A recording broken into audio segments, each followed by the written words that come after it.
खूब बहस हुई और वो बहस लड़ाई में बदल गई। तेज तूफान आ रहा था। इतनी तेज तूफान आ रहा है। जैसे तैसे तूफान से बचते बचाते पेड़ के पास पहुंची। लग रहा है। तभी आम के पेड़ से रोने की आवाज आई। घने जंगल के बीच धूप में एक छोटा सा आम का पेड़ हल्की सी चमक के साथ खड़ा था और उस पर कुछ आम लटक रहे थे। अरे वाह, देखो चिंकी, कितने सुंदर आम। हाँ रानी, धूप में तो और भी चमक रहे हैं, पर पेड़ थोड़ा झुक सा गया है, देखा? हाँ, पतला सा है, शायद अभी नया नया बड़ा हो रहा है। जंगल में इतनी मीठी चीज मिलना, लकी डे। दोनों ने मीठे मीठे आम खाए। वाह, इतने मीठे आम खाकर तो मजा ही आ गया। सही कह रही हो। चलो अब घर चलते हैं, शाम होने वाली है।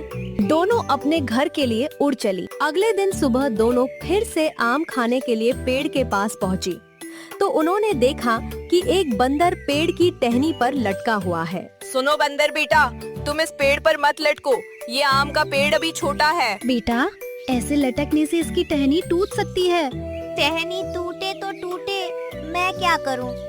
मुझे तो इस पर लटक कर खेलने में बहुत मजा आ रहा है। अच्छा, तो तुम नहीं मानोगे, मैं अभी तुम्हारे पापा को बुला कर लाती हूँ। अगर पापा को पता चला मैं शरारत कर रहा हूँ, तो वो मेरी खूब पिटाई करेंगे।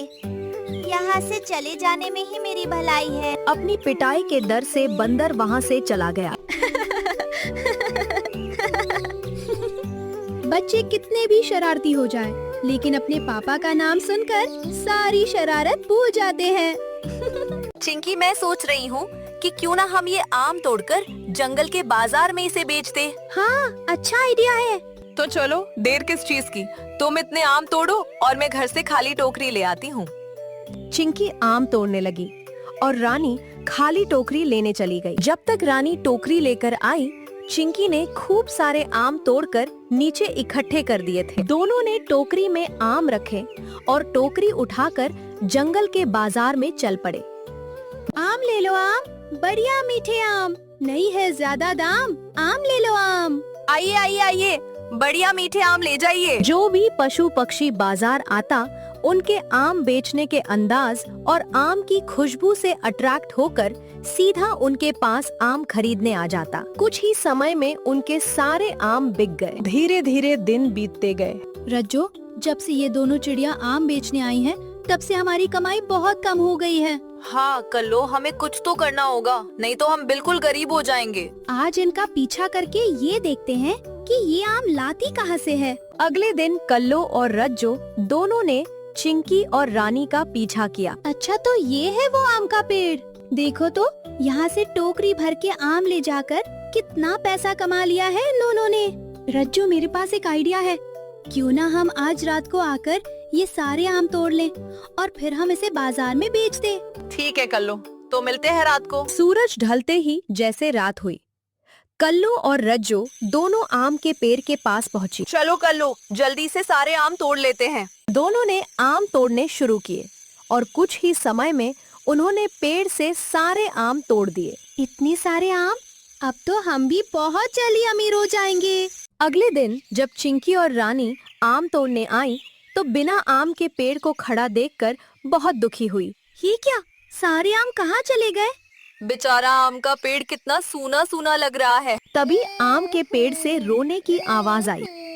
धूप की चमक से मेरे आम कितने सुंदर दिखते थे, लेकिन कल रात को दो चिड़िया ने आकर मेरे सारे आम तोड़ लिए। उन दोनों ने इतना लालच किया कि उन्होंने मेरे बारे में भी नहीं सोचा कि बिना आम मैं कैसा लगूंगा। तुम रो मत प्यारे आम के पेड़, हमने तुम्हारी कितने मीठे मीठे आम खाए हैं और तुम्हारे आम से हमारी बहुत कमाई भी हुई है। आज तुम्हें मदद की जरूरत है, तो अब हम तुम्हारी मदद करेंगे। उधर रज्जो और कल्लो जब आम बेचने के लिए आम लेने आई, तो उन्होंने देखा कि आम तो सभी खराब हो चुके हैं। रज्जो, सारे आम खराब हो चुके हैं, अब हम इन्हें बाजार में कैसे बेच पाएंगे? हमारा अमीर बनने का सपना टूट गया। एकदम से आम में से बहुत तेज रोशनी आई और उसमें से एक आवाज आई। तुमने लालच किया और सभी आम एक साथ तोड़ लिए। इसलिए ये तुम्हारी सजा है। अब तुम इन आमों से कोई कमाई नहीं कर पाओगी। रज्जो और कल्लो को अपने लालच की सजा मिल गई। वहीं दूसरी तरफ चिंकी और रानी हर रोज पेड़ को पानी देती और उसकी देखरेख करती। धीरे धीरे उनकी मेहनत रंग लाई। पेड़ पर आम के फूल लगने शुरू हो गए। मुझे बहुत खुशी हो रही है कि बस अब कुछ ही दिनों में ये पेड़ फिर से आमों से चमक उठेगा। जल्दी हमें हमारी मेहनत का फल मिल जाएगा। एक दिन चिंकी और रानी जब अपने घर पर बैठी थी तो उन्हें जोरों से हवा चलने की आवाज आई। चिंकी देखो, कितनी तेज हवा चलने की आवाज आ रही है। चलो चलकर देखते हैं, कहीं तूफान तो नहीं आ गया।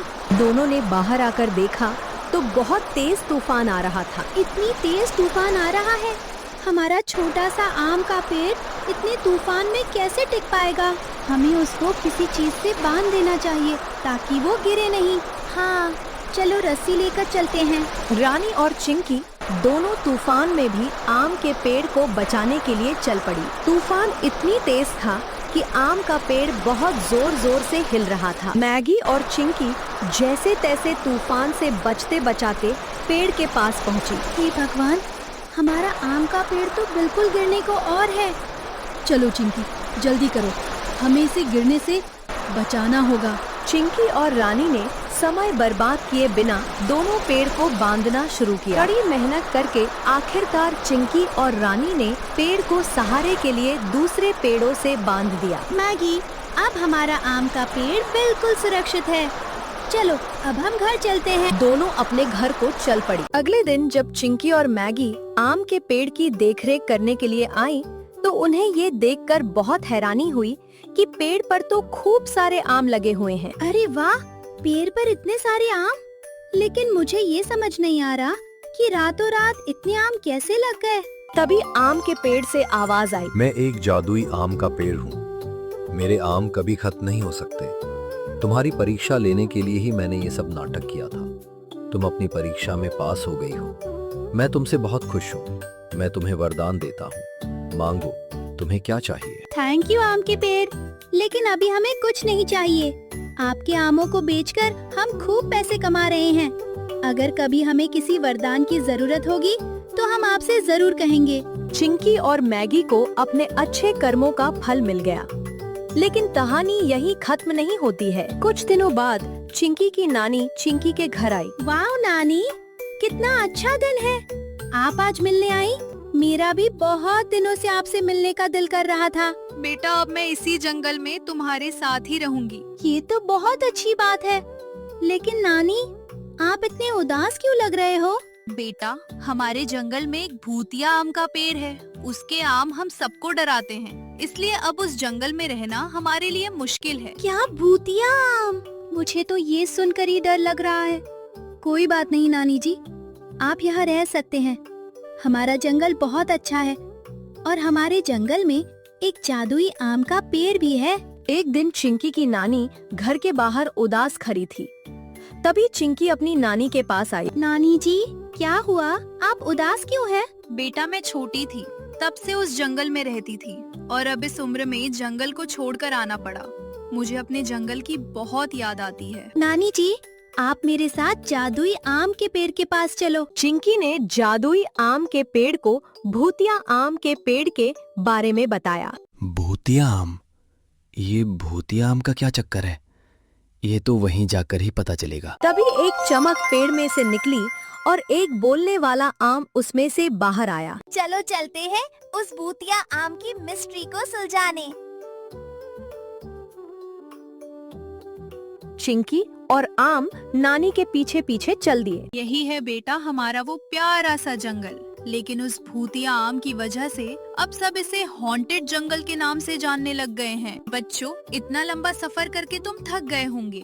चलो थोड़ी देर मेरे घोंसले में आराम कर लो। वह सब घोंसले में बैठे थे, तभी उन्हें डरावनी सी आवाज आने लगी। नानी जी, ये आवाज तो बहुत डरावनी है।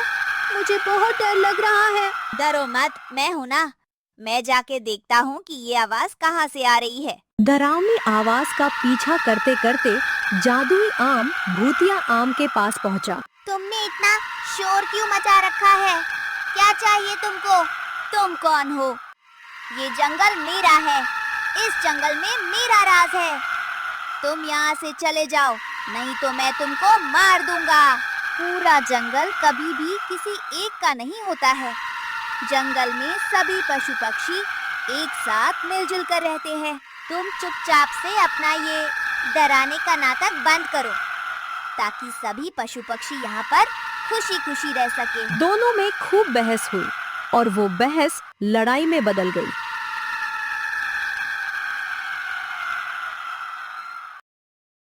आखिरकार भूतिया आम जादुई आम से हार गया। भूतिया आम जोर जोर से रोने लगा और बोला, मैं भी तुम्हारी तरह खूबसूरत आम था, लेकिन इस जंगल के पशु पक्षी बहुत सेल्फिश हैं। ऐसा क्या किया है जंगल के पशु पक्षियों ने तुम्हारे साथ? किसी समय में मैं भी हरा भरा आम का पेड़ था, तब मेरे ऊपर इतने सारे पक्षियों की घोंसले थे।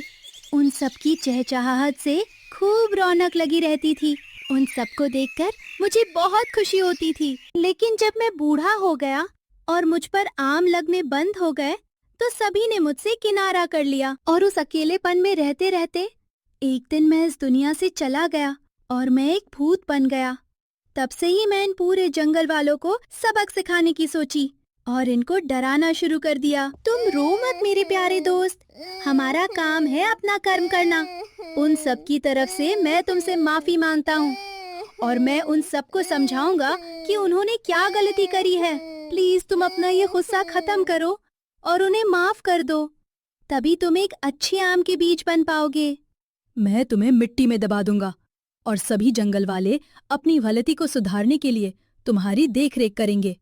मैं तुमसे वादा करता हूँ, तुम फिर से दोबारा एक हरा भरा आम का पेड़ बन जाओगे। भूतिया आम ने उनको माफ कर दिया और वह एक नॉर्मल आम बन गया। जादुई आम ने खाली जगह देखकर उसे मिट्टी में दबा दिया। चिंकी की नानी के पास जाकर उसने सारी बात बताई। चिंकी की नानी को ये बात सुनकर बहुत दुख हुआ और उसने जादुई आम से वादा किया कि वह उस पेड़ की पूरी देखरेख करेगी और सभी पशु पक्षियों को उसके बारे में बताएगी। धीरे धीरे भूतिया आम की कहानी सभी पशु पक्षियों में फैल गई। सब ने अपनी गलती सुधारने के लिए उस आम के पेड़ की बहुत देखरेख की। ऐसे ही दिन और महीने बीतते गए और एक दिन उनकी मेहनत रंग लाई। वो पेड़ भी हरा भरा हो गया और उस पर भी खूब सारे आम लग गए। अब फिर से उसे पेड़ पर रौनक थी और सब ने वादा किया था कि अब की बार हम इस पेड़ को अकेला नहीं छोड़ेंगे। थैंक यू काजल, कार्तिक, भव्या, आन्या, मेघा, रजत, मोहक हमारी पिछली कहानी को पसंद करने के लिए। बच्चों, अगर आपको भी हमारी कहानी पसंद आए तो कमेंट बॉक्स में अपना नाम लिखना। मैं आपको भी थैंक्स करूंगी।